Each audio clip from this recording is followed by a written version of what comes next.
中心都會舉辦一啲活動嘅，係啦。喺之前咧都舉辦過一啲七一回歸嘅活動嘅，係啦。好，咁啊，事不宜遲啦，咁啊就開始我哋今日嘅例會啦。咁我哋咧而家咧第一個環節，講下我哋嘅服務質素標準，私隱和保密。大家知唔知咩叫私隱？你會唔會周圍同人講你屋企近況都會係咪？但係會唔會講自己有幾多身家？唔會，你幾多身家要收埋，知唔知道？唔好周圍同人講我有幾多身家知唔知？係啦，好咁啊，繼續落去我哋。好咁啊，咩叫私隱咧？係咧，我哋即係我講緊我哋中心指服務使用者咧係免受侵犯同埋滋擾，並可以咧私人空間進行活動，唔俾人咧窺視，即係偷睇或者偷聽，係啦。我哋有時候你都會見到，我哋會閂門嘅，係啦。咁啊，進行活動途中，係啦，除非有職員要點名啦咁參加者未到齊咧，我哋都會唔會鎖門住嘅活動生態啦，即係唔會閂門住，咁啊會等啲參加者齊晒啦，咁啊先會關門，係啦，咁啊亦都唔會話突然之間有啲陌生人士即係非參加者嘅人士咧就坐咗喺度嘅，除非即係中心邀請啦，所以我哋都會保障翻咧老友記們參加活動嘅空間啦，同埋係私隱嘅，係啦。咁啊，保密啦，係指中心確保有關服務使用者嘅書面同埋口頭資料。咁咧，好在咧，當事人提供服務嘅時候咧，並且咧徵得咧佢嘅同意，先會咧俾職員或者其他專業人士知悉。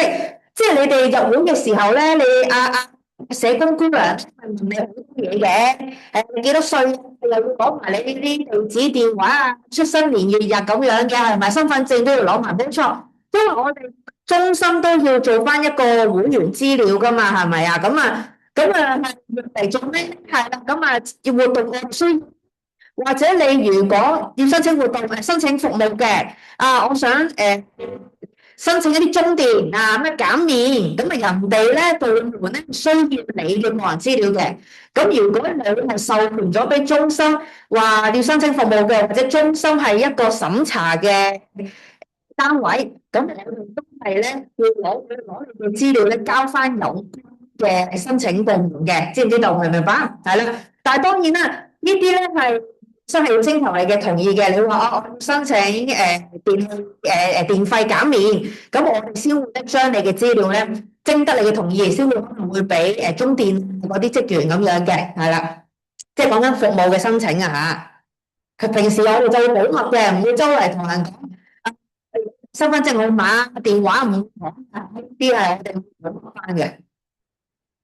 係啦，所有嘅私人資料咧，我哋都合法嘅，係同埋係有關嘅，係啦。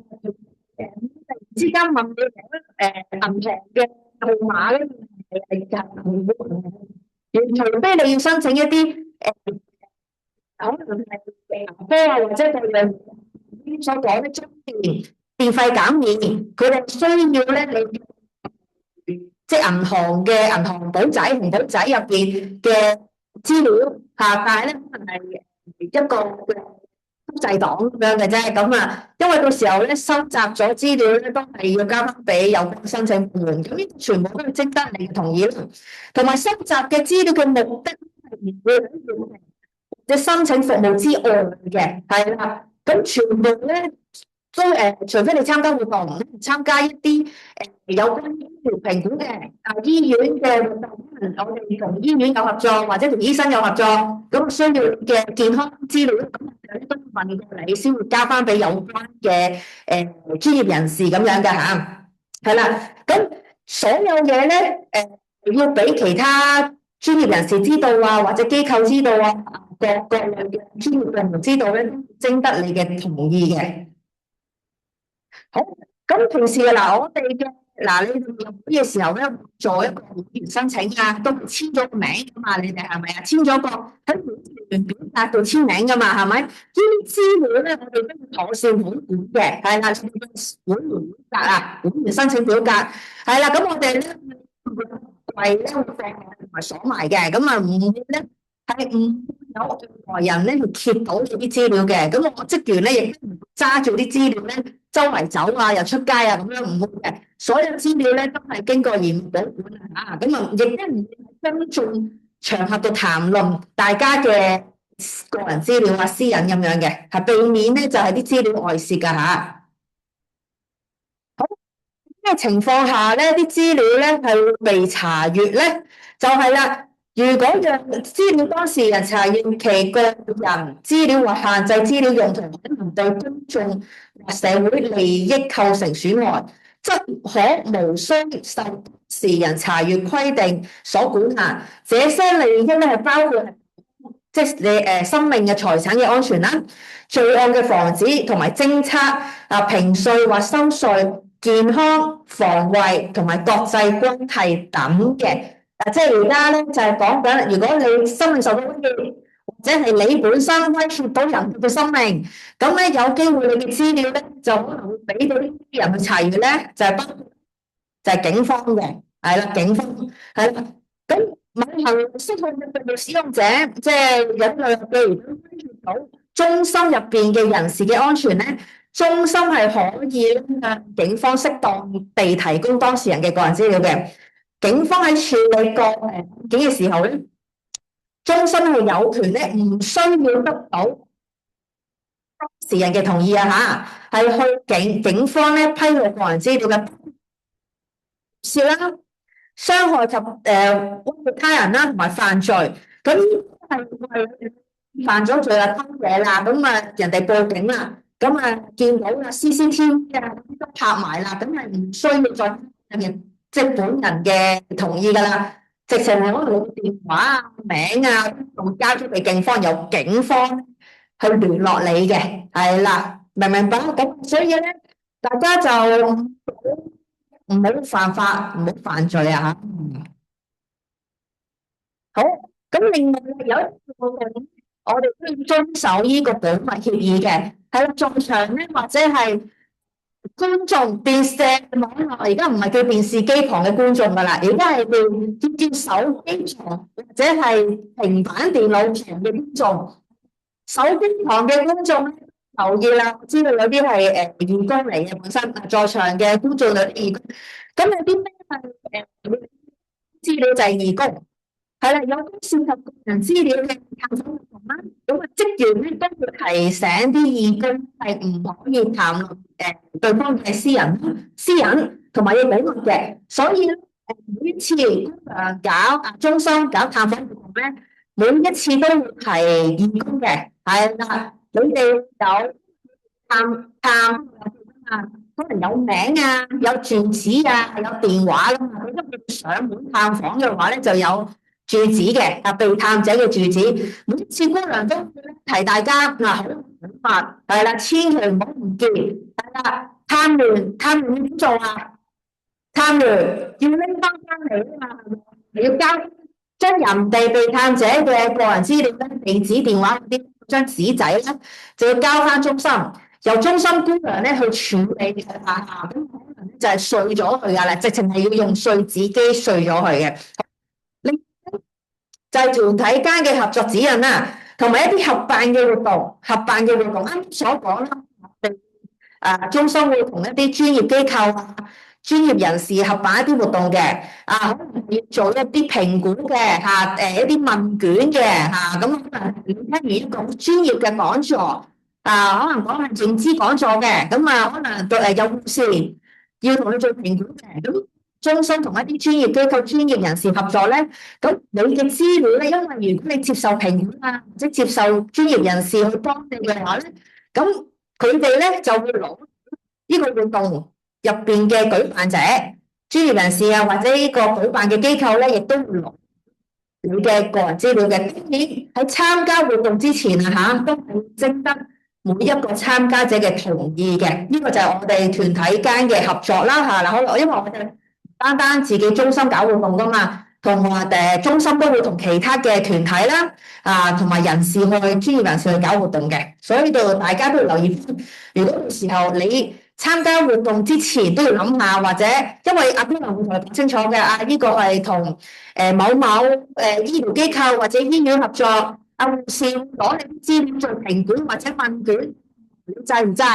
咁如果啲人咁樣問完你同意嘅，咁可能會簽名各樣嘢嘅，咁到時候咧就認真考慮，因為咧健康狀況咧，你三高或者係其他長期病患嘅資料，人哋咧嗰啲專業機構醫療人士咧可能會攞嘅呢個打一個譬如嘅啫。所以總之你每參加活動，你都要睇清楚一啲細則或者聽唔清楚。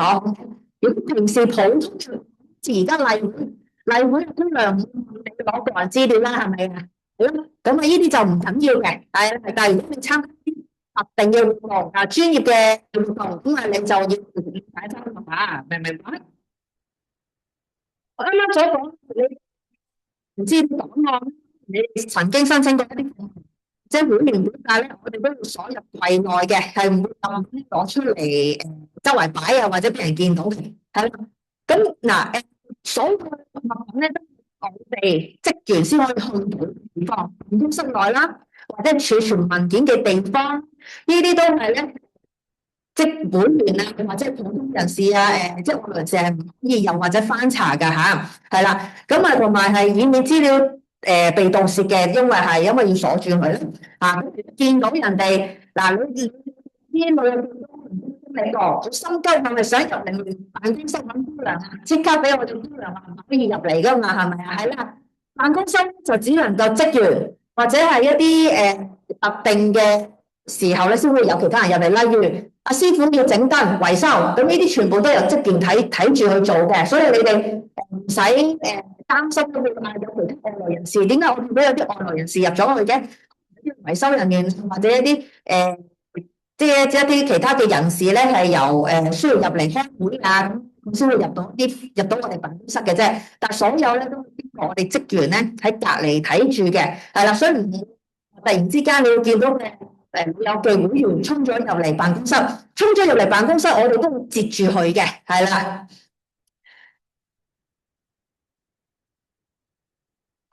咁另外所有咧嘅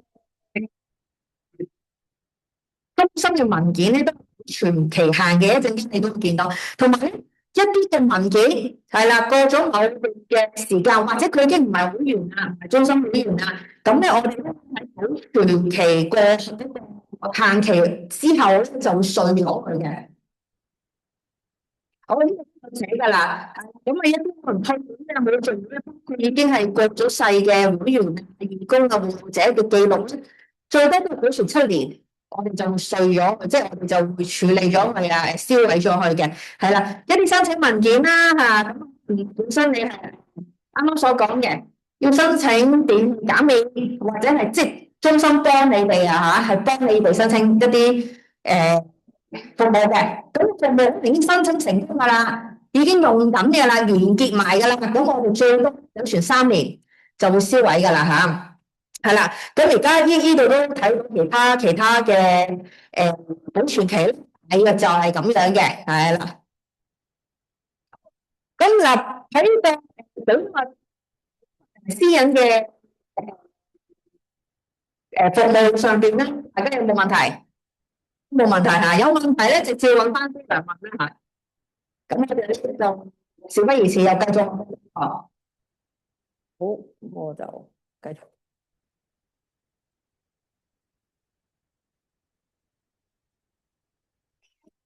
咁出聲去分享，好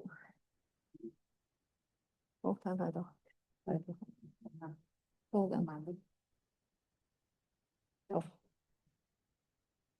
好，啱啱講完咧，我哋嘅標準指引而係時候咧又講下我哋嘅資訊有定期檢查牙齒㗎，有幾多年冇洗牙？好多年啦，係咪啊？20幾年啦。唔使牙冇得牙啦，係咪？嗱，咁牙齒咧係確重要嘅，牙齒好緊要啊，差唔多係我哋嘅第二個心臟啦，唔知第二定第三個心臟？點解啊？牙齒係幫我哋咬爛啲食物，吸收營養噶嘛，係啦。有冇聽過關愛牙科？曾經關愛牙科都有係咪？知唔知而家轉咗噶咯？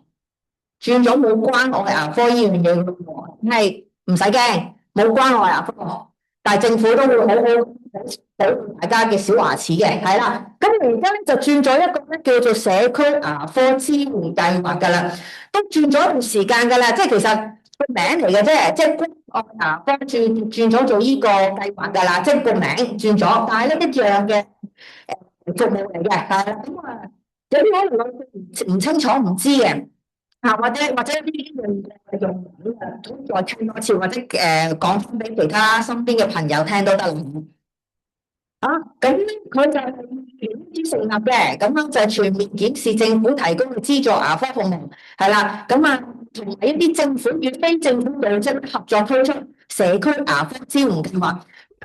先啊，係咁有啲中心係呢個牙科支援計劃嘅審批中心，我哋中心並不是啊嚇，咁呢個咧就但係咧係可以咧，如果你話啊，我想申請唔識申請，工人可以教你嘅，或者如果你好叻嘅，啊屋企人都係幫手嘅，上網見到一張表格，係啦，下載落嚟咧都會填㗎啦，自己都可以填，然後咧就去。即係揾一啲牙科診所咁樣嘅，好，因為我教大家講一次點樣去做啊。好，咁佢啱所講接替關愛基金，即係關愛牙科嗰個項目㗎嚇。咁其實咧，佢個項目有咩點變過嚇？只不過咧係個名嗰個服務名變咗啫。佢一樣係資助咧，項目係包括口腔檢查嚇，咁啊同埋一啲舒緩牙齒嘅藥物啦，有俾你 X 光檢查啦，剝牙補牙、洗牙同埋套牙根，同埋咧移除你一啲牙橋同埋牙冠嘅即係啦。咁啊，同埋咧有假牙服務嘅。曾經咧有女入境問我嘅五姑娘啊，我想申請呢個牙科資助定係啦，但我淨係想做牙根嘅啫，唔得啊！當然啦，係可以嘅，係啦。但係五姑娘咧都會提議，如果淨係齋到牙根，咁因為我都問過嗰邊嘅嚇，咁啊，即係牙科計劃嗰啲咧職員啦，咁佢就話最好就係整埋假牙。點解啊？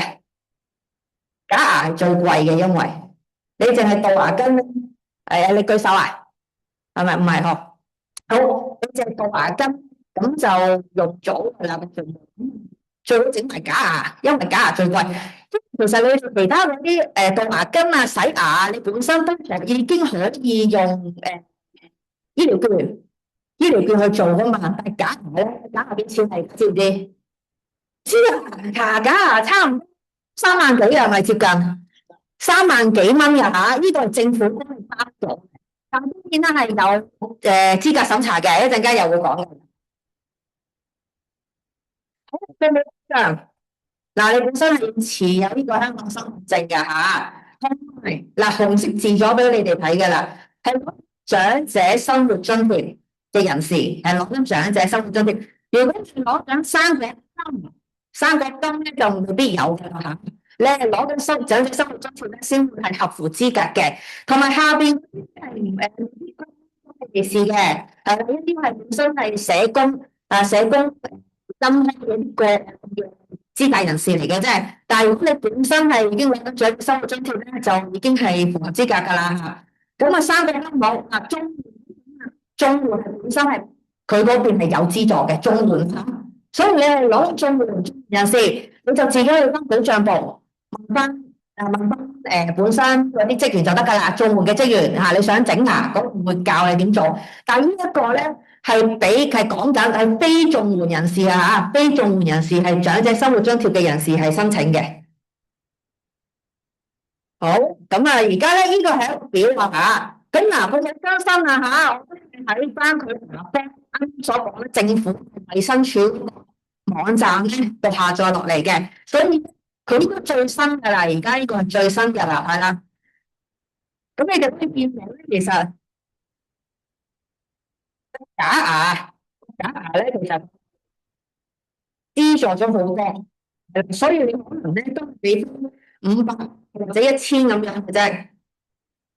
係啦，但係咧，你如果嗰啲好嚴重啊，呢度寫住㗎啦，根管治療咧，咁啊類別月啊嚇，咁類別月咧就係50蚊一隻嘅，咁其他咧其實都係政府資助晒㗎啦，政府資助晒。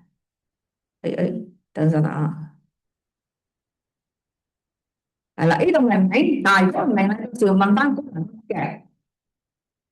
假牙嗰個咧就係最好咧係你要整先申請呢個，係啦，因為整假牙係即係最，因為佢包括咗個幾萬蚊嘅啦，已經係資助咗。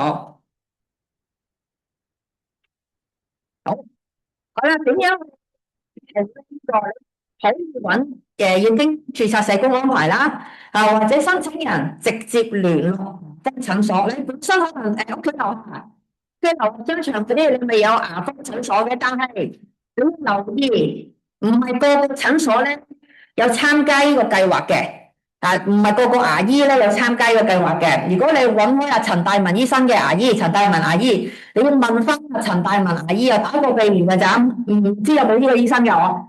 咁啊，要問翻阿陳大文牙醫，你有冇參加呢個牙科資助計劃？因為我想用。咁如果牙醫話咧，我有，我想有，咁你就可以咧喺嗰度申請埋，係啦，喺聯絡方向。另一個咧可以經社工嚟嘅，係啦，但係呢個咧係本身講緊係社工，係幫助有需要人士，或者佢係一啲跟緊嘅個案，咁就係睇翻前邊，係啦。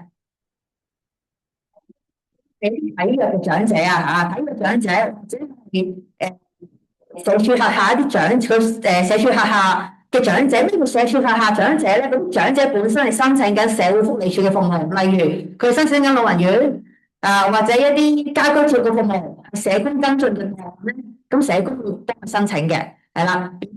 即係我攞緊普通嘅長者生活津貼自己都有個相熟牙醫嘅，咁你都可以去牙科嗰度問㗎啦，已經牙科診所嗰度。唔需要再特登翻嚟揾社工，因為我哋就算係即係工人都係印一個表格出嚟俾你填，填完之後你要揾翻牙醫嘅，明唔明白啊？係啦，就唔係審批中心啊，唔係轉介中心啊，呢度咧係你哋自己要揾翻牙醫嗰度申請嘅嚇。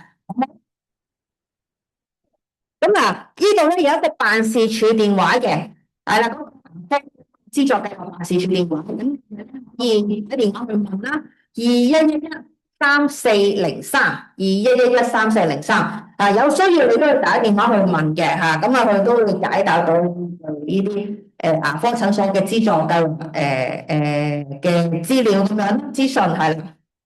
好，對於牙科在場嘅觀眾，對於牙齒牙科資助有冇問題？其實呢個好多年噶啦，牙科聽過啊，疫情之前已經有噶啦，只不過而家冇呢兩個字啫，佢轉咗咧叫係啦，冇錯，社區牙科支援計劃只不過我想講翻俾你聽，佢轉咗個名，佢唔係冇啊，我驚有啲老友記咧，咦點解我揾唔翻我牙科咧？佢唔係冇咗啊，佢仍然有嘅，係啦，佢只不過改咗名，所以咧唔使擔心啊，我夠年齡夠合資格，點解冇關懷牙科呢個服務申請嘅？佢轉咗名啫，明唔明白？啱啱咧有電話俾大家睇到㗎啦，咁其實上網咧都睇到嘅嗱，所以你哋都唔使擔心係冇咗，係轉咗個名仍然有嘅。咁對於嘅資訊保密及協議同埋嗰個科保健計劃即係牙科資助計劃咧都冇問題，係咪大家？冇問題嘅話咧，我哋就繼續下一個環節㗎啦。咁小休3分鐘先。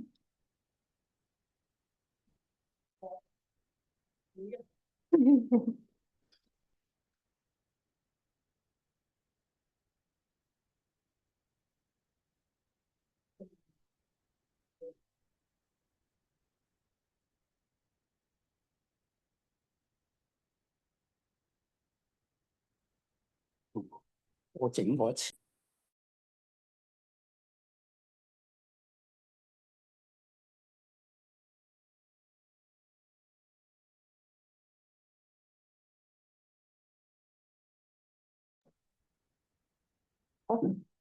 John，之前整過幾多次啊？所以喺度。喺呢邊咁樣，但係疏呢邊唔係邊？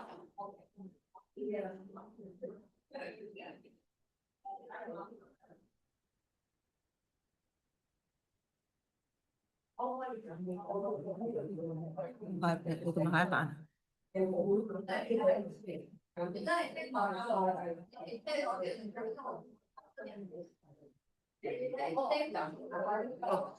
大家早晨啊，聽唔聽到啊？你大聲啲。刪咗。你未開？係啦。喂，好，大家早晨啊！咁嚟緊咧就會介紹將會有啲咩活動可以參加，可以報名嘅。咁跟住就護老者活動啦。第一個咧就係7月17號星期五就有一個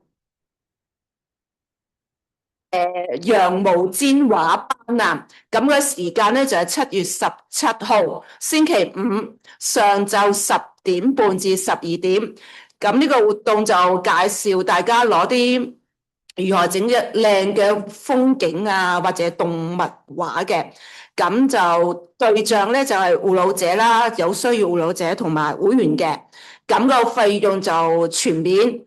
咁就而家可以有興趣嘅可以向蔡姑娘查詢嘅。咁另外一個咧就護老者加油站，咁個時間咧就係2026年嘅7月31號星期五上晝就9點至10點。咁就透過五官靜感啦，咁舒緩運動同埋介紹按摩器嘅使用嘅。咁就費用咧就係10蚊。咁而家如果有興趣嘅話，都可以向蔡姑娘查詢。咁另外一個咧就係都係護老者活動，咁啊長期護理服務知多啲。咁個舉行時間咧就係7月24號星期五上晝9點至10點。咁就有啲長期服務嘅社區資源介紹同埋認識啦。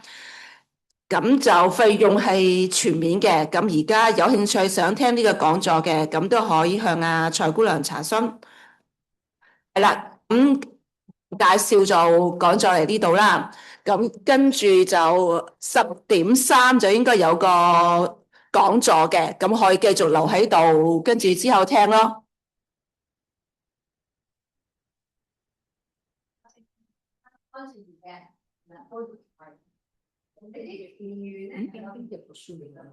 邊邊有冇書啊？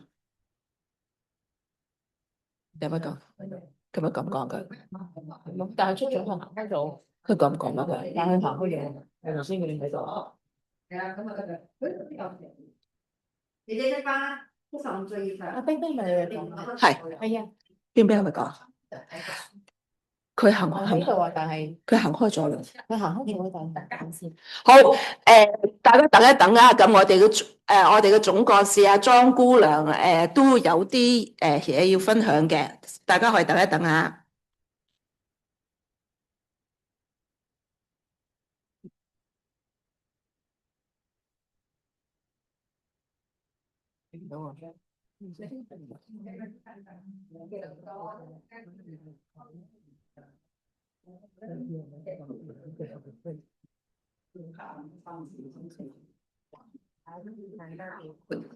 就將時間交俾阿莊姑娘啦。好，咁啊，最主要咧，我都係問一問大家咧，關於即係呢個月份呢2個月搞嘅活動嘅意見嘅，睇一睇，可唔可以俾翻個現場觀眾我望一望？我唔係太望到個現場觀眾，係啊。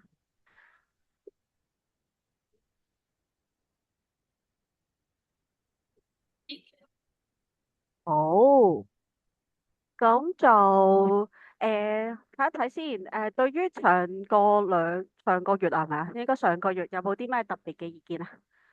有冇？我望唔到啊，暫時可唔可以嗰個阿慈可能幫我望一望邊個舉手啊？真係太細粒啊，望唔到。係啊，有冇啊？有冇特別？咁暫時未有，暫時未有。係啦，咁上次都講過咧，即係嗰個咁我都報告翻少少先，我唔記得咗頭先主任有冇講到。咁咧就抽籤嗰度咧，我哋會喺10月嗰陣時開始，即係有啲活動會多咗抽籤啦。咁所以咧就會喺10月嗰陣時候一併過舉行嘅。咁10月咧就咁之前咧，即係8、9月嗰陣時候，我哋都會出翻少少指引俾大家，即係邊啲活動會抽籤咁樣嘅。聽唔聽到啊？OK 係嘛？聽得清楚 OK 啊，聽到。係啦係啦係啦，咁你當9月啦，9月我哋會出指引俾大家，話俾大家聽咧，嗰啲抽籤活動係咩？咁點解咧？因為我哋10月咧就會正式搬去新嘅中心嗰度噶啦。會唔會好唔捨得呢度啊？少少啦，係咪啊？咁咧就因為我哋嘅裝修咧，即係新嘅裝修咧，其實大家知唔知新中心喺邊度啊？企喺前排嗰啲係咪知啊？前排唔知。中心喺邊啊？記唔記得啊？係咪唔記得咗啦？已經係啦，咁我喺高宏苑嗰度啊嘛，係咪？咁就係喺嗰個叫做記唔記得係一榮街131號啦，嗰、個服務鯉魚門服務設施大樓嗰度。咁其實咧，基本上面嘅裝修咧，我哋差唔多完成㗎啦，就應該會去到7月13號咧。其實我哋理論上就完成晒所有裝修啦。跟住咧，我哋就需要買晒啲家私，同埋搬翻啲家私入去嘅。咁變咗都會需要1、2個月嘅時間去做執整啦。咁所以理論上咧，就大概10月嗰陣時候，我哋就會入去即係新中心嗰度咧，就開始啟用嘅。咁於是咧，咁所以活動嗰度咧，因為8、9月咧就會忙啲啲啦。咁變咗我哋有好多大部分嘅活動咧，我哋可能都需要即係做翻少少調整嘅。即係你見8、9月會少咗啲活動嘅，因為我哋要執嘢啊嘛，係咪？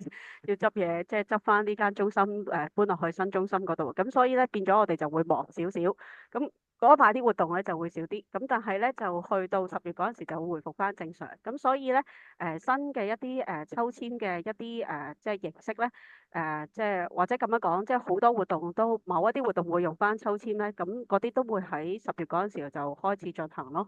咁而9月我哋又會有個新嘅公佈，即係邊啲活動係可以抽籤嘅，得唔得？咁暫時8、9月嗰啲活動咧就應該係出咗雙月刊俾大家㗎啦。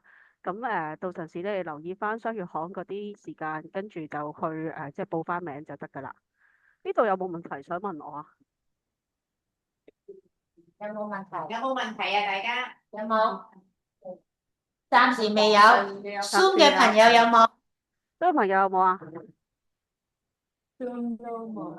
Zoom 都冇收到。好，咁咧就咁我知道咧，大家都會有啲唔捨得舊嘅中心嘅。咁我哋又唔係一嘢就放棄舊中心嘅，放心。即係咧，社署都好好，俾咗啲時間我哋做翻少少準備。咁我哋都有個時間咧，慢慢喺嗰個舊嘅中心嗰個遷出嘅。咁真真正正咧，我哋會搞即係呢個新中心嘅開幕禮咧，就會去到27年嘅1月嘅，係啦。咁1月7號左右係啦，咁而嗰個前期咧就會有一段時間適應嘅，而呢段期間咧舊嘅中心其實都會喺度嘅，不過咧我哋就冇職員，即係點樣講，有需要時先使用咯，係啦，咁總之咧就你哋就預我哋10月就要搬落去咯，好唔好？係啊，有啲唔捨得係咪啊？即係睇到你哋咁嗱唔緊要啦，即係我哋有啲時間去適應嘅嚇，放心係啦，即係都會慢慢咁，始終間中心都30年都明大家嘅咁，我哋都會有啲活動俾大家喺即係10月至到12月期間係啦，咁即係到陣時先至為咗新嘅中心去做一啲開幕嘅準備咁樣樣咯。係啦，咁嗱，如果冇問題咧，我今日咧就講咗幾個重點嘅，即係對於你哋上次即係可能一啲上個月或者幾個月嘅活動冇乜意見啦，咁如果有意見，你哋幾時先都可以提出啦。咁總部個電話就喺總部，我講少少先，就喺嗰個銅鑼灣渣甸街36號3樓啦。咁總部嘅電話就係25709395啦。咁嗰陣時都寫咗喺即係應該壁報版有寫㗎啦。如果唔知啊，問翻同事啦。如果有意見想發表咧，幾時都可以同我傾嘅。咁啊，第二咧就係頭先我講咗啦，由於我哋10月就會搬落去新嘅中心啦嘛。咁所以一併咧嗰個活動嘅一啲抽籤嘅準則啊，成日嗰啲咧都會喺9月公佈，咁然之後10月就開始推行咯，係啦，好唔好？咁啊，而8、9月咧就會係我哋比較執嘢啲嘅時間啦，即係7、8、9月都嚇，咁所以都用到我哋有段時間，即係啲職員都要幫手執嘢咯，係啦。咁如果冇問題就去到呢度，睇下幫我手望一望，仲有冇其他嘢先？係莊姑娘冇，現場冇問題，Zoom 都冇收到有會員有問題。好啦，好，咁如果唔該你莊姑娘，哋有意見，你再話俾我聽，好唔好？唔該晒你哋，拜唔該拜。晒。